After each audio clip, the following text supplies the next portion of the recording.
Vamos estar lendo aí a partir do verso 26. Então, rumaram para a terra dos Gerazenos, fronteira da Galiléia.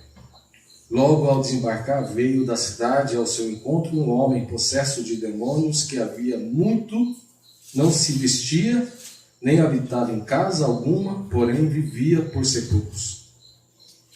E quando viu a Jesus, prostou-se diante dele, exclamando e disse em alta voz: Que tenho eu contigo, Jesus, Filho do Deus Altíssimo? Rogo-te que não me atormente. Porque Jesus ordenara aos espíritos imundos que saísse do homem, pois muitas vezes se apoderara dele, e embora procurassem conservá-lo preso com cadeias e grilhões, tudo despedaçava e era impelido pelo demônio para o deserto. Perguntou-lhe Jesus: Qual é o teu nome?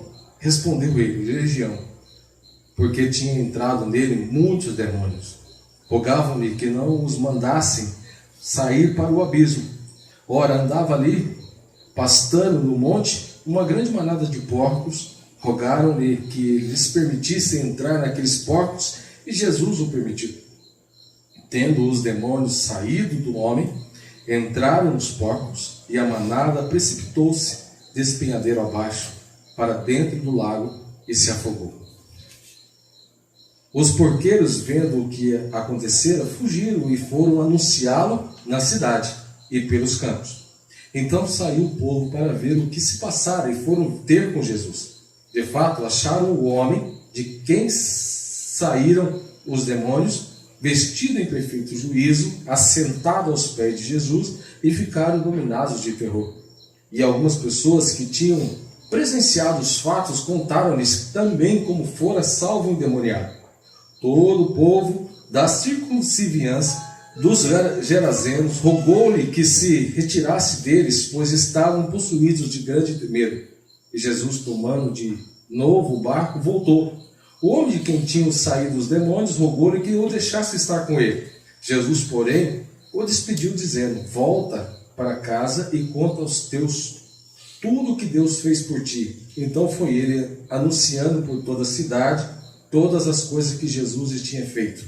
Amém? Amém. Glória a Deus. Louvado seja o nome do Senhor.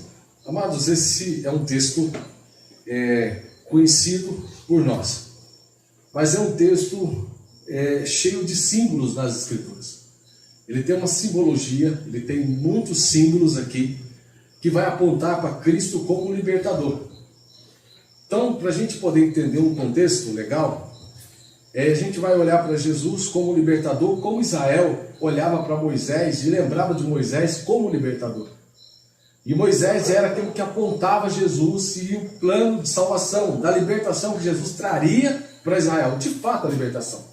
Por que Israel lembrava de Moisés? Pelo grande feito que Moisés fez, pelo mando de Deus, a partir de Deus, tirando o povo do Egito, atravessando o Mar Vermelho, e aí passando pelo deserto durante 40 anos, mas o povo chegando até a terra prometida, que é a terra onde agora eles estavam estabilizados. Mas ali o povo lembrava dos grandes feitos dos patriarcas e lembrava do grande feito de Moisés, que essa era uma coisa que eles admiravam e estava na Torá, né? Então, até então, eles não entendiam ainda aquilo que seria a salvação, porque tinha uma expectativa que viria o Messias, que traria libertação para Israel.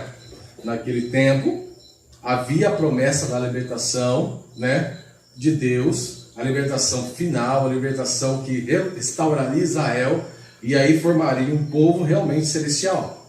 Mas também o povo tinha uma expectativa de uma libertação política e social. Isso a gente tem sempre que lembrar isso. Porque é isso que estava permeando o coração do povo e o entendimento do povo. Sempre pensando em Jesus ou em alguém que viria para os libertar daquele processo que eles estavam vivendo.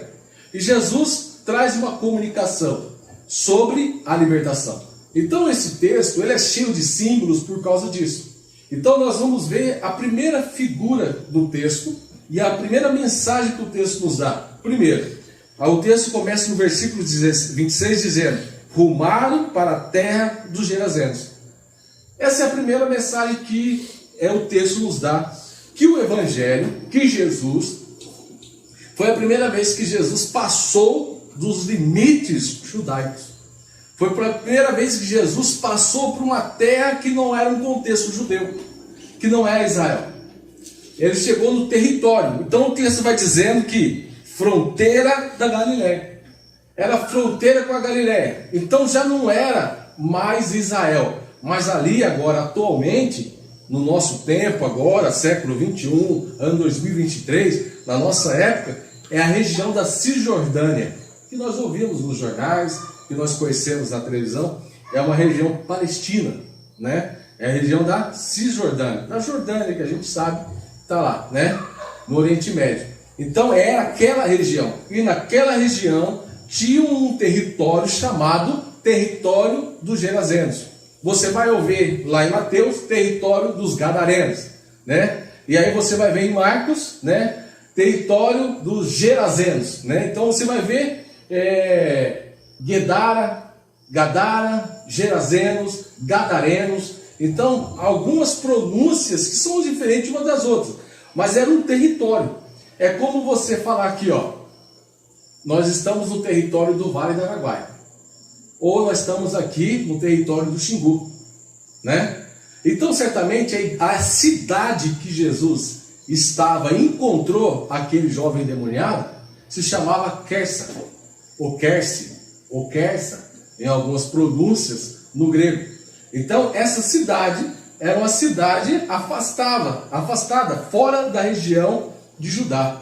Então, a primeira mensagem que o texto nos dá é que o evangelho chega em cultura diferente.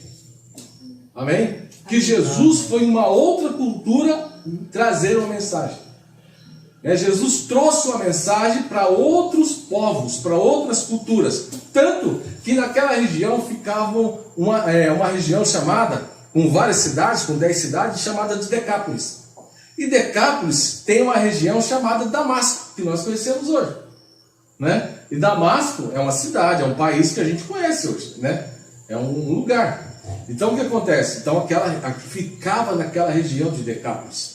E Jesus chega numa outra região, com outros povos, com a cultura semita, com a cultura de adoração para outros povos, e Jesus traz a mensagem do reino. Que forma? De que forma Jesus comunica a mensagem do reino? Jesus comunica a mensagem do reino de uma forma integral, porque a preocupação de Jesus era alcançar, porque Jesus estava comunicando isso para os discípulos. Jesus estava ensinando os discípulos, então ele alcançou um território que era de outra cultura. Isso futuramente, os discípulos, agora cumprindo o ID de Jesus, eles alcançariam o quê? Outras culturas e outros povos. Não é assim que nós fazemos? Então nós vamos alcançar outras culturas e outros povos. E não vamos longe também. Na nossa localidade, na nossa cidade, na nossa família, nós também comunicamos o evangelho para outras culturas e para as pessoas que estão muito perto de nós, parentes nossos, que tem outro sistema de cultura diferente do nosso, que creem num Deus diferente do nosso, e que não tem o mesmo entendimento da Escritura que nós não temos, mas nós nos relacionamos com eles para comunicar o reino de Deus, como Jesus estava fazendo aqui. Então o evangelho chega às outras culturas, e Jesus está comunicando isso nesse texto. É um símbolo que nós realmente podemos entrar em culturas, um projeto cultural. Então a contracultura, ela vai dizer que é o seguinte: o que é contracultura? A cultura vigente, ela anda num segmento, e a contracultura, que é o reino de Deus, vai chegar na contramão daquele segmento e vai mostrar uma outra visão, uma outra perspectiva. Mas o evangelho, ele é cultural, contracultural e supracultural. Ele é acima de qualquer cultura. Então Jesus vem dizer que o evangelho é acima de qualquer cultura. E qualquer cultura, ela tem direito, ela é aberta e ela é possível receber do evangelho da salvação. Ninguém pode deixar de ouvir do evangelho da salvação. E quem tem a responsabilidade de pregar o evangelho da salvação? Eu e você. Todos nós. Amém? Então é o seguinte, não, ele crê diferente. Não, porque ele crê diferente eu vou deixar de falar? Não. Eu vou me relacionar e vou pregar. Então, esse é um detalhe que o texto vai dizendo. E a Bíblia fala que no versículo 27, logo ao desembarcar, veio da cidade ao seu encontro um homem possesso de demônios, que havia muito tempo não se vestia, nem habitava em casa alguma, porém vivia nos sepulcros. Então a primeira realidade que a gente vê também aqui no texto, sobre a libertação, que Jesus veio nos tirar. A primeira coisa que a gente vê, que Jesus, além de tirar do preconceito cultural, Jesus nos liberta disso, desse preconceito cultural. A religiosidade nos trouxe um preconceito cultural muito grande, que a gente não se relaciona com o outro. A gente tem preconceito com os irmãos católicos. A gente tem preconceito. O evangélico tem preconceito. E o católico não gosta do evangelho, e o evangelho não gosta do católico. E o que a gente precisa é perder o preconceito. O que a gente não divide é a mesa. Mas a gente se relaciona, a gente anda junto e a gente comunica o evangelho. A gente tem que perder esse preconceito, porque Jesus não é preconceituoso. Jesus só não divide a adoração. Porque a Deus só Ele dará glória. Só Ele dará louvor. Mas o que acontece? Nós precisamos entender esse processo cultural. Então Jesus veio nos libertar desse preconceito cultural. E outra coisa, Jesus veio nos libertar das hostes do inferno. A gente acha que o diabo, ele está por aí, né? E a gente vê o diabo, algumas pessoas dentro do evangelho não acreditam nos poderes do inferno. Mas o diabo tem poder. Perdão, vou corrigir minha palavra. O diabo não tem poder. Deus não deu poder ao diabo. Mas o diabo é astuto e ele trama para nos derrubar. Então o diabo tem astúcia. Então ele tem força para nos derrubar. Poder só Deus tem. Mas Deus deu para o diabo uma autoridade, né? Uma condição.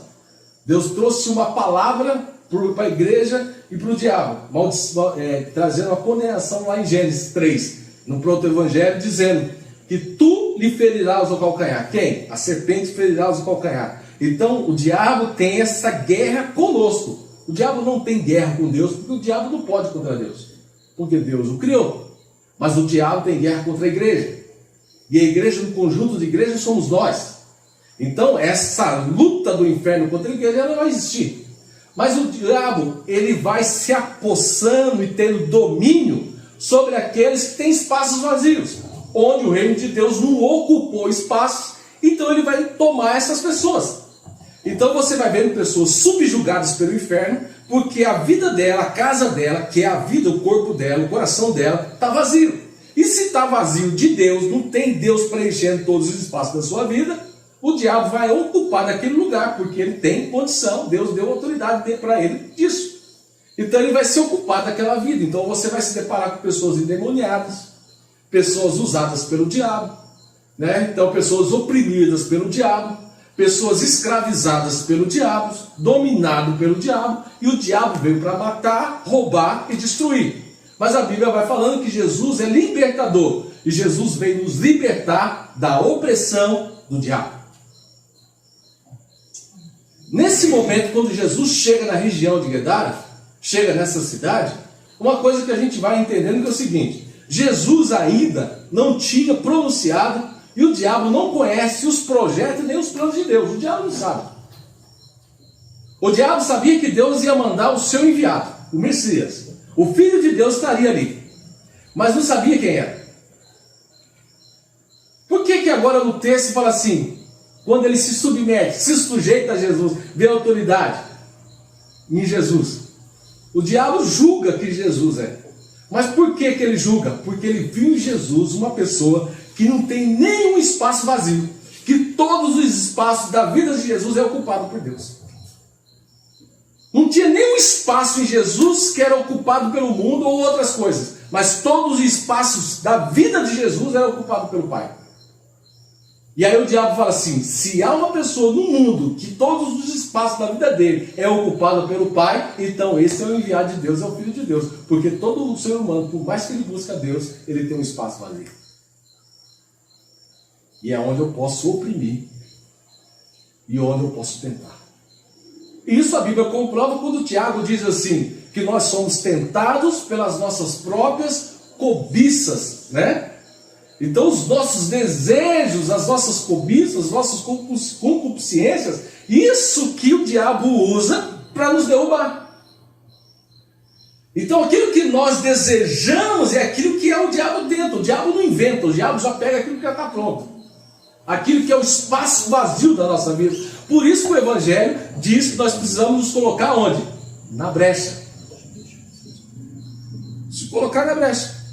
Então aquele demônio, ele possuía um jovem que tinha muitos espaços vazios e ele escravizava e dominava aquele jovem. Então agora aquela legião, que era muitos demônios, estavam dominando aquela vida. E agora Jesus chega na praia, e quando Jesus chega na praia, aqueles demônios olham para Jesus e veem uma autoridade em Jesus, veem que realmente era o Filho de Deus, porque não havia espaço na vida de Jesus sem Deus. Então eles entenderam que era o enviado de Deus, mas não era a hora da revelação de quem Jesus era. Não era a hora. E Jesus não se revela ali. Jesus está comunicando, se revelando aos discípulos, passo a passo, mas Jesus não traz uma revelação concreta de quem ele é.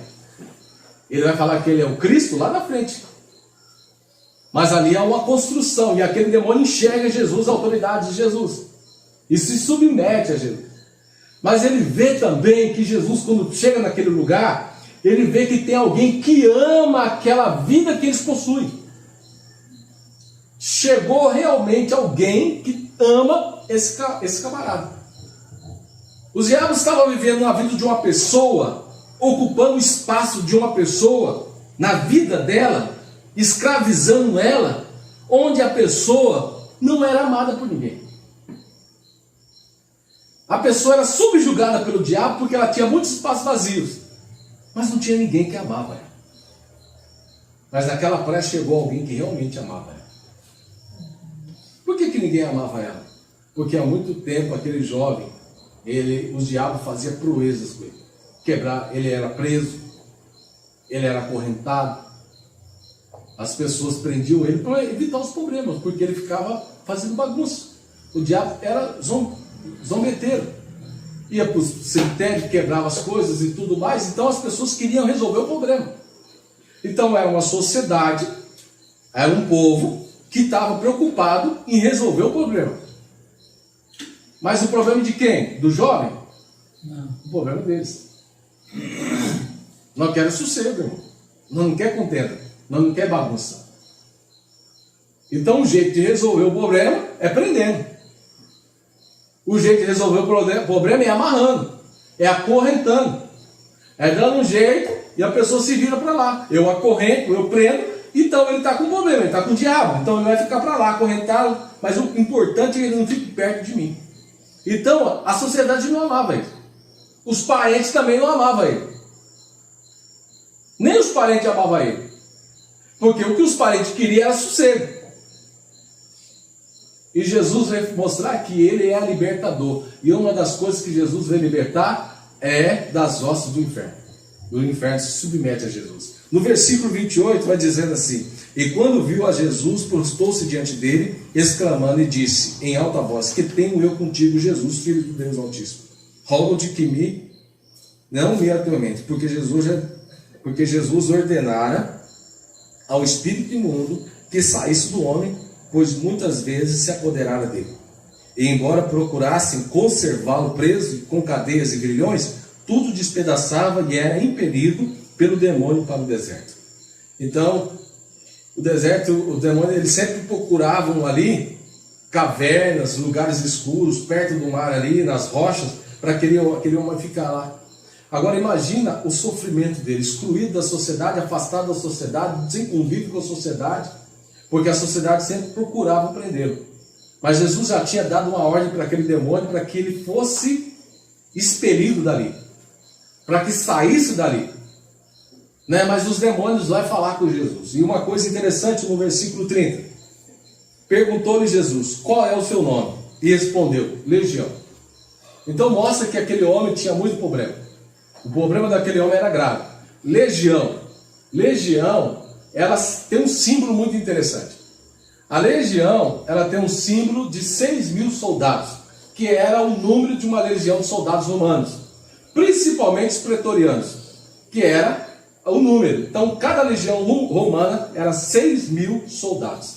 Então, imagina, 6.000 demônios na vida de um homem. Se um já faz um estrago, imagina 6.000. Uma vez eu tive uma experiência de expulsar um demônio na vida de um jovem.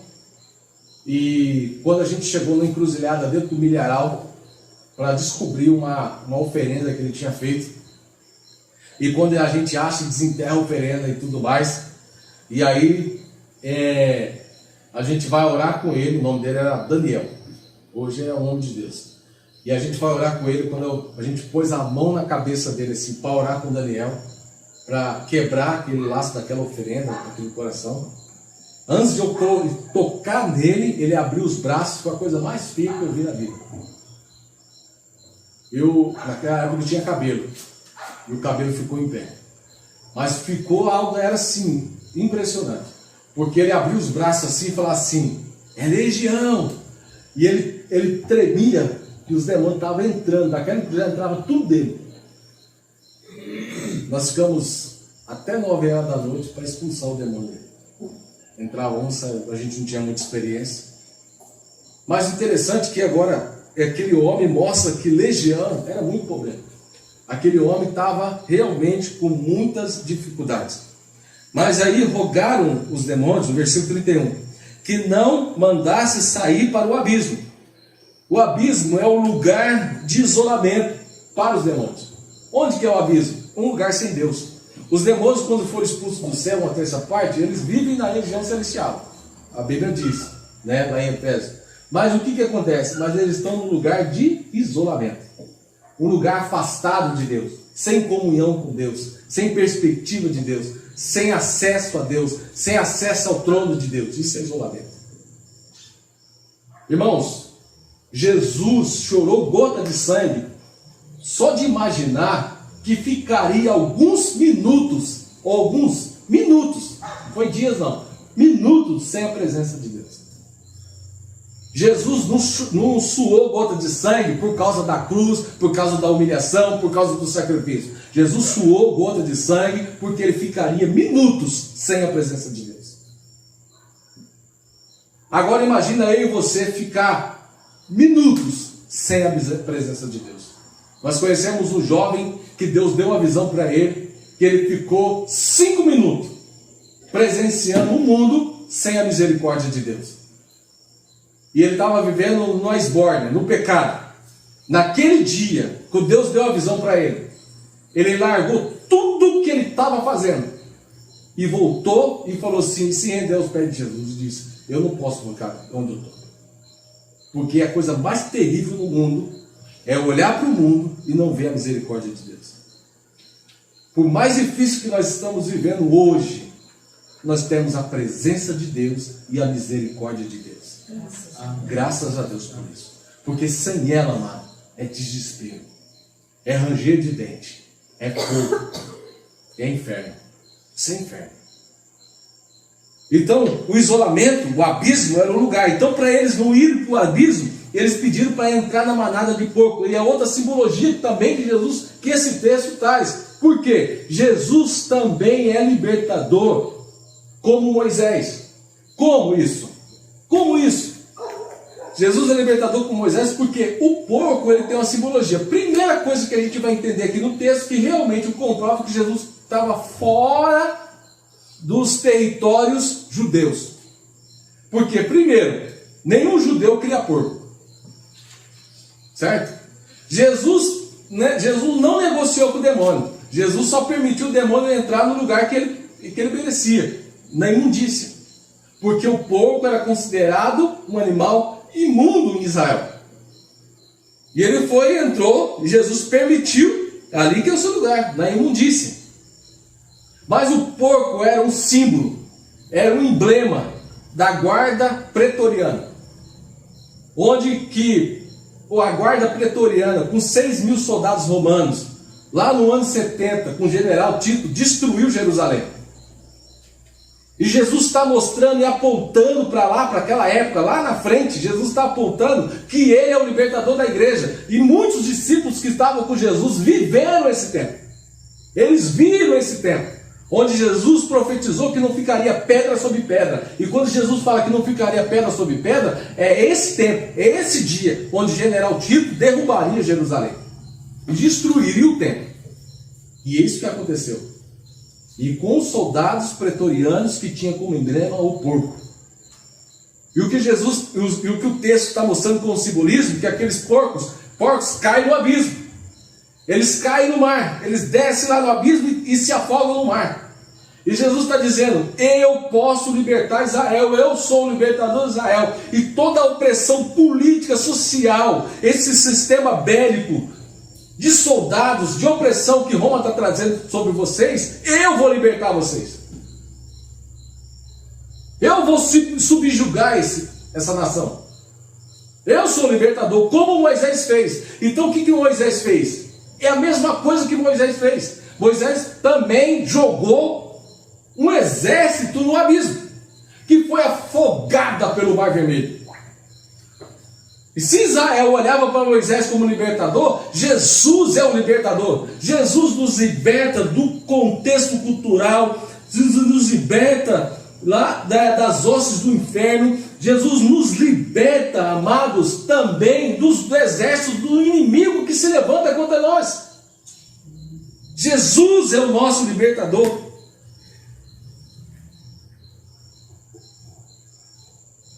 Jesus afunda um exército como Moisés afundou um exército no abismo. No versículo 33 diz assim: tendo os demônios saído do homem, entraram nos porcos, e a manada precipitou-se despenhadeiro abaixo, para dentro do lago, e se afogou. Os porqueiros, vendo o que acontecera, fugiram e foram anunciá-lo na cidade e pelos campos. Aleluia. Jesus é o nosso libertador. Jesus nos livra da desesperança. Jesus nos livra da opressão do mal. Jesus nos livra da opressão e do descaso social. Jesus nos livra da condenação do pecado. Nos livra dos exércitos dos inimigos que se levantam contra nós. Mas a libertação de Jesus, ela não surte efeito nas pessoas que não creem. Ela não surte efeito naqueles que não são da fé. Ela não surte efeito na cidade. Ela não surte efeito nos comerciantes, nos porqueiros, nos criadores de porcos. Não surte efeito. Porque eles ficam aterrorizados. Eles ouviram o que Jesus fez e ficaram aterrorizados. E o texto do versículo 35 diz assim: então saiu o povo para ver o que se passara e foram ter com Jesus. De fato acharam o homem de quem saíram os demônios. E ele estava o quê? Vestido. Ele estava em perfeito juízo, assentado aos pés de Jesus. E eles ficaram todos dominados pelo temor. Mas o povo estava preocupado com o homem? Não. O povo estava preocupado com os porcos. Tinha perdido os porcos. Agora, qual que é o significado dessa mensagem hoje? Jesus, quando liberta alguém, ele liberta de uma maneira integral. E essa mensagem, ela é para mim e para você como igreja. A igreja de Jesus, a igreja Remídio de Querência, a igreja Remídio de Goiânia, a igreja de Jesus que reúne em qualquer lugar do Brasil, ela trabalha para anunciar o evangelho e para alcançar pessoas. E ela vai trazer uma palavra da libertação. Conhecereis a verdade vos libertará. Então essa mensagem anunciada, e nós trazemos uma mensagem, um evangelho integral. E o evangelho integral, ele trabalha o homem em todas as suas esferas. E ele trabalha a justiça social, ele trabalha a política social, ele trabalha em todas as esferas da sociedade. Então a igreja de Jesus, ela nunca pode ser preconceituosa. A igreja de Jesus, ela nunca pode condenar ninguém, seja ele quem for. Ela não pode condenar, porque Jesus não condenou. Sabe por quê, irmãos? Veja bem, todos nós, seja nós, todos os cidadãos da terra, de bem ou de mal, todos devem diante de Deus. Todos devem diante de Deus.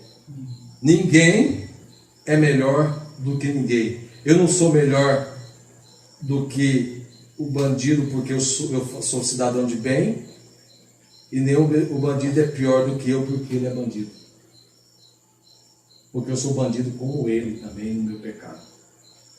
Diante de Deus, todos nós somos iguais. Então, olhando, então quer dizer que eu não posso ser... Quer dizer, então não compensa ser cidadão de bem, compensa. Compensa para você, para sua família, para você viver bem. Mas aí o camarada vem e mata uma pessoa da minha família. Ele vai lá e mata uma pessoa da minha família. E agora? Eu, como crente, eu desejo que ele vá para o inferno. E Jesus, como libertador, deseja que ele seja liberto, que ele não seja acorrentado e nem aprisionado.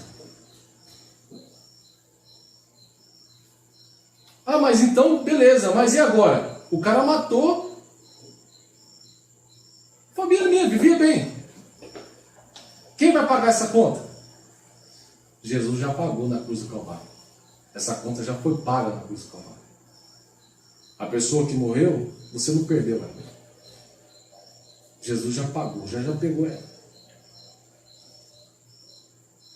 Agora o seu papel é perdoar aquele outro.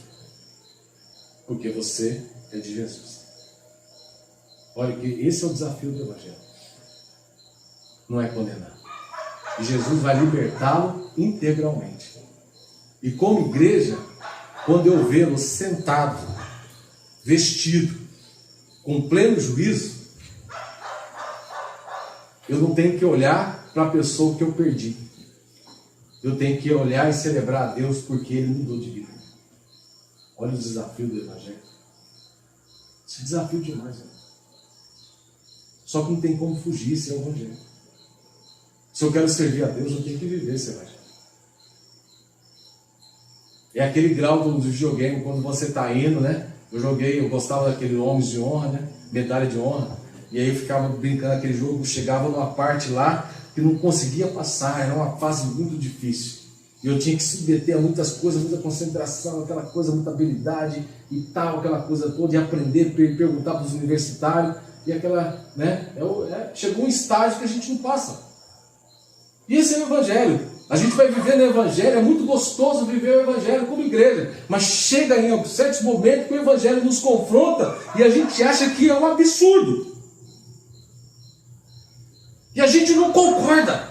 A gente fala, isso é um absurdo, Deus. E Deus olha para a gente e fala assim, não tem outro jeito.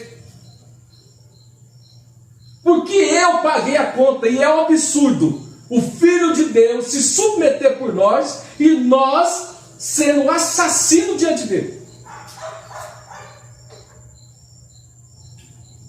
E o próprio Deus olhar para a gente e falar assim, eu perdoo. Jesus olhar para os seus algozes, para os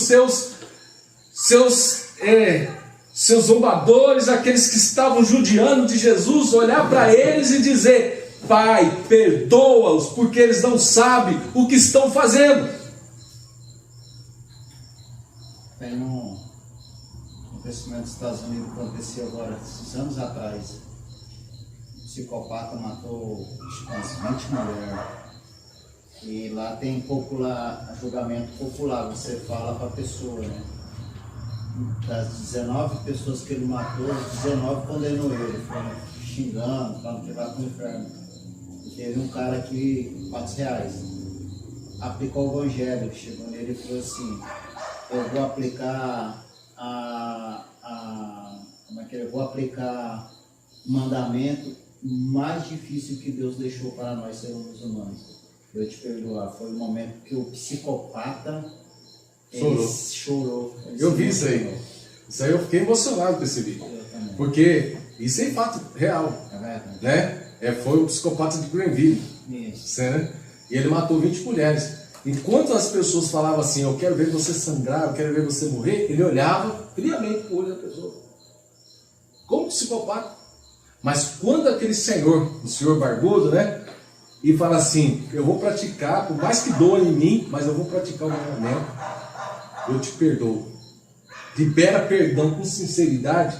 Isso bateu nele tão forte que aquele homem caiu em pranto. Ele falou que você tirou a coisa mais importante da minha vida. Né? Tirou a coisa mais importante da minha vida. Então o que acontece? Quem que foi liberto? O Senhor. O Senhor. E quem recebeu a condenação? Psicopata. Olha só. É interessante esse evangelho, irmão. Porque o perdão, ele dói mais do que qualquer castigo que você vai dar para ele.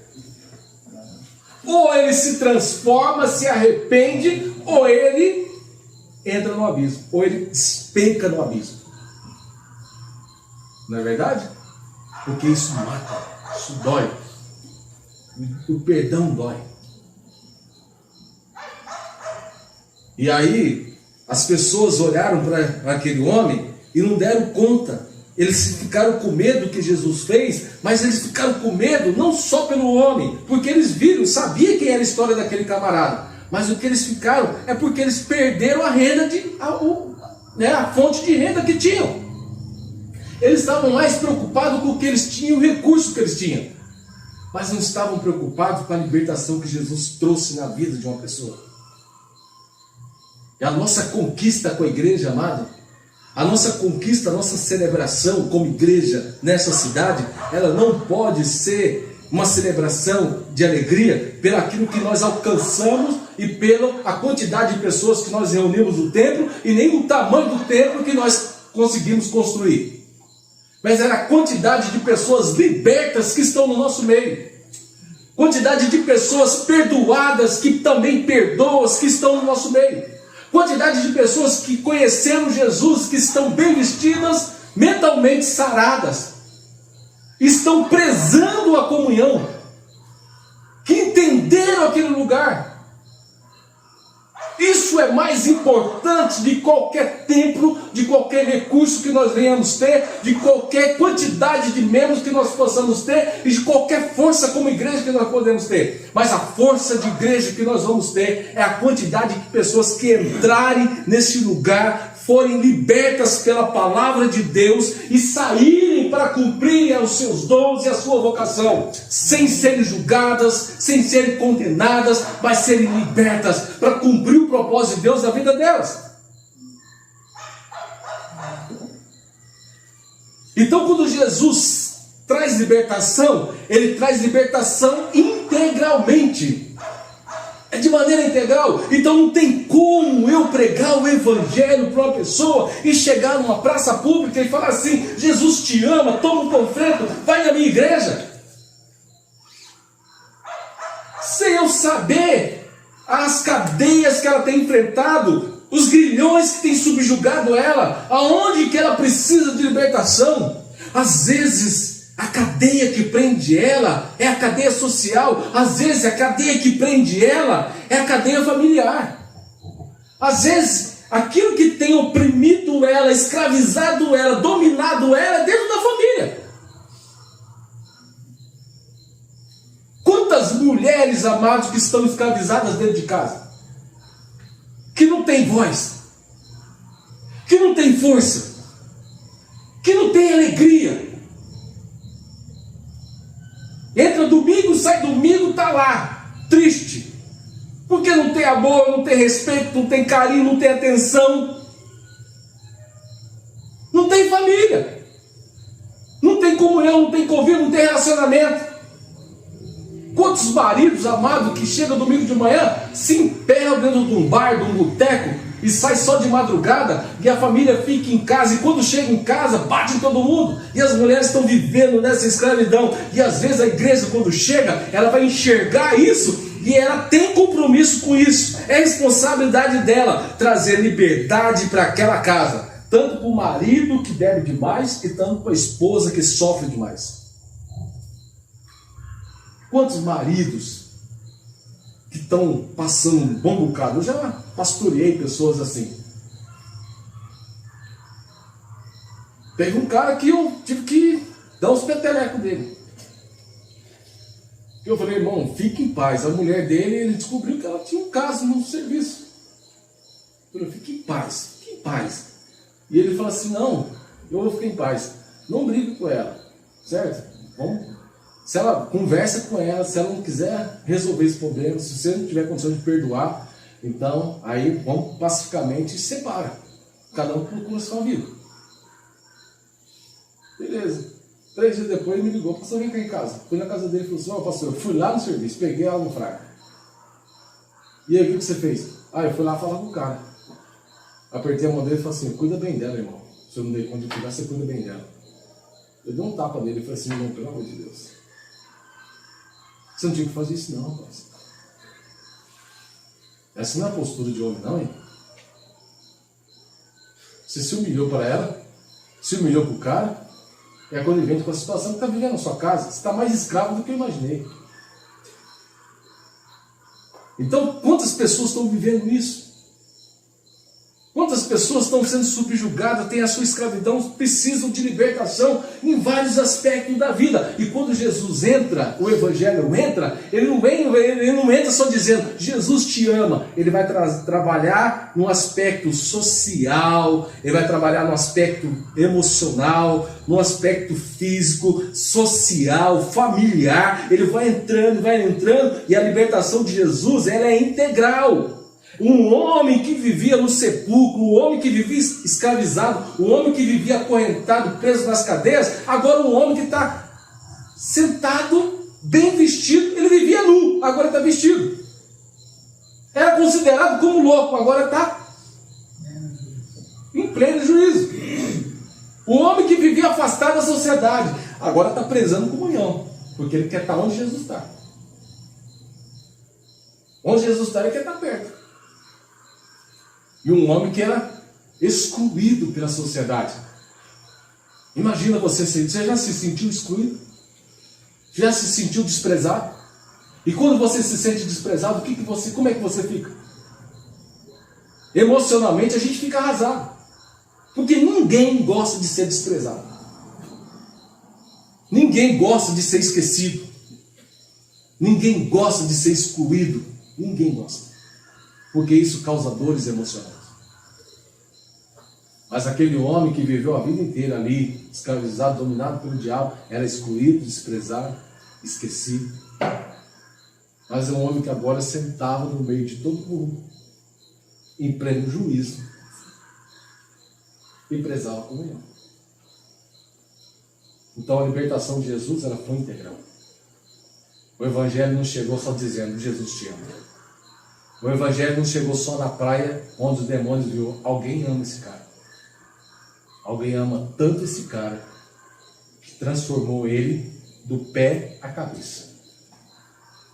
Mas a cidade, ela se preocupava com o dinheiro. E a cidade agora expulsa Jesus daquele lugar. Jesus é expulso daquela região. Porque eles não queriam Jesus ali. Porque Jesus ficando ali ia trazer mais prejuízo. Não é assim a sociedade que a gente vive, ó. A sociedade, eu estou vendo assim, Uberlândia, uma cidade muito boa. Morei 19 anos em Uberlândia. Mas Uberlândia, quando você chega em Uberlândia, em lugares que eu nunca imaginei. E isso eu falo porque as pessoas me contam, tem família lá, tem pessoas muitos amigos lá, igrejas que eu tenho muitos pastores amigos meus. Mas eu vi, o dia que nós passamos por Uberlândia, na viagem que nós fizemos, ficamos hospedados, eu vi muita coisa no hotel. Nós estávamos no hotel, não sei se vocês perceberam, um rapaz entrou com uma maquininha para pegar um refrigerante. Ele estava com droga na mão. E lá do quarto do hotel, na janela do meu quarto, eu fiquei olhando a avenida, que era 3 quarteirão para frente, ficava a igreja que eu era pastor, que eu fui ordenado a pastor na sede da igreja de São Terra. Era uma avenida Marcos de Freitas Costa, uma avenida muito movimentada ali, é uma avenida que mora muitas pessoas que eu conheço ali. Para baixo, perto do hotel, fica a 7ª igreja presbiteriana, que também eu conheço, tinha parentes lá, meu ex-cunhado é o pastor lá. Então, assim, era uma avenida que eu nunca imaginei que ali seria um ponto de droga. Mas o que eu vi foi as pessoas usando droga na calçada. Os caras fumando pedra, andando. Da janela do quarto eu via isso. E aí chega um ponto onde a sociedade, o quê? Ela quer arrumar um jeito. São Paulo, o centro de São Paulo, as pessoas não sabem o que fazer com o centro de São Paulo. O que eles querem? Arrumar um jeito de pegar como se a gente pega um entulho, né? Pega um trator, joga na caçamba e joga fora. Mas o que a gente precisa é políticas públicas para realmente tratar a dependência química. A gente precisa de políticas públicas que realmente resolvam o problema da segurança, do combate ao tráfico de droga. Seriedade nisso. De uma sociedade que veja isso como algo sério e que tenha homens. Realmente nós temos policiais que realmente honram a farda, mas também nós temos muitos policiais que são corruptos. Nós temos muitos policiais pais de família que se colocam na frente da bala aí para poder ajudar uma sociedade contra todo esse processo que está tendo. Mas também nós temos muita gente que está bebendo e comendo através disso. Mas enquanto isso tem muita gente escrava, precisando de libertação.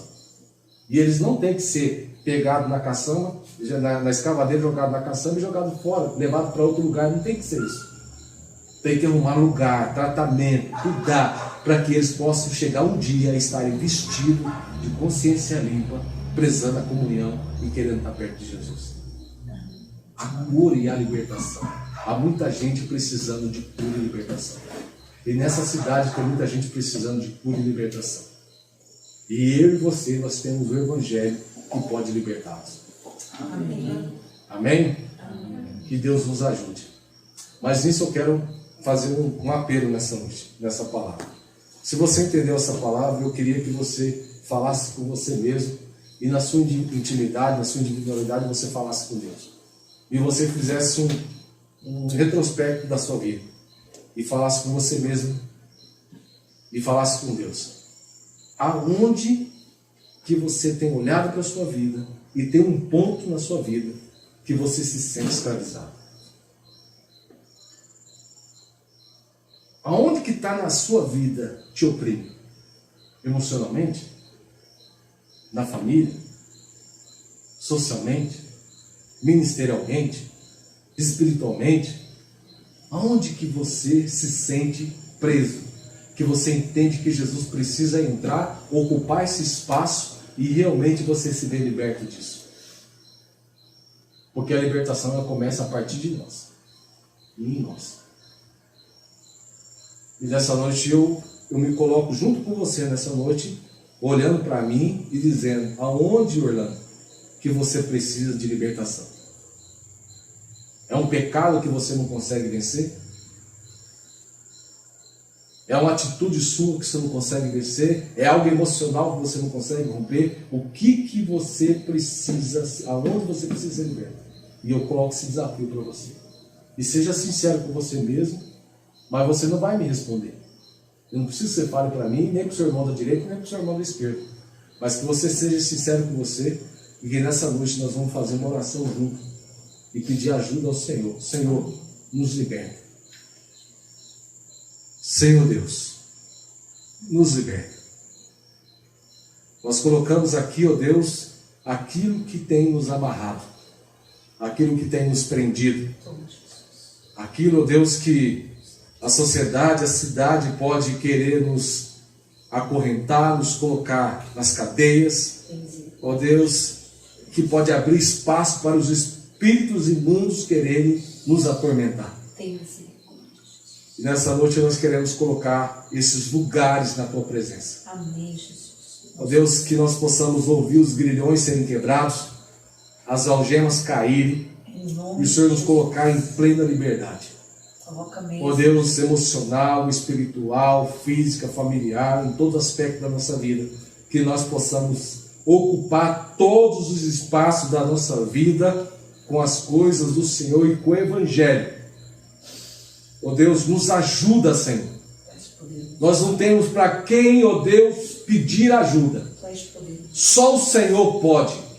A Bíblia fala que só o Senhor liberta. Então ajuda o teu povo, Senhor, para que nós possamos, ó Deus, ser ministros na vida de outros. Amém, Senhor. Para que nós possamos, ó Deus, declarar liberdade ao cativo e ao oprimido de coração. No nome santo de Jesus, ó Deus, que o Espírito de Deus, como diz Isaías, está sobre mim para pregar, para anunciar e colocar em liberdade. E, ó Deus, que isso seja fato em nós. Amém. Que nós possamos crescer como igreja, que realmente, ó Deus, busca o perdido e o escravizado para colocá-lo em liberdade e para a glória do teu nome. Tem misericórdia, Jesus. E assim o teu nome ser glorificado nessa cidade, no nome santo de Jesus. Assim nós apresentamos a família, nosso coração e a cidade na tua presença, no nome de Jesus.